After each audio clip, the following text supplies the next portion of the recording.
Морам да кажам дека ретко се случува ова што се случи денеска, да се сослушаат и да се почитуваат ставовите на оние кои се најдиректно засегнати од прашањата што се регулираат со кривичниот законник, не само джентлменски, не само професионално, туку и човечки постапи министерот и мислам дека ова покажува дека не треба да се посега по законски измени или по носење на закони без да се прашаат оние на кои што се однесуваат истите.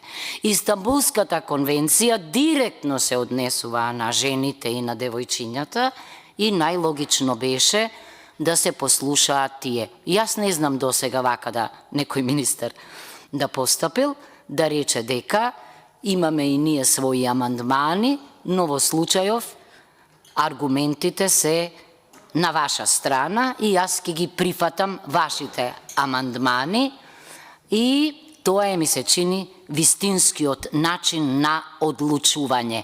И една реченица, значи, рече дека ќе ги прифати останатите амандмани, не можам да не кажам дека внесувањето на кривичното дело фемицид на вистина е нешто ново, ама нешто што е во суштината на Истанбулската конвенција.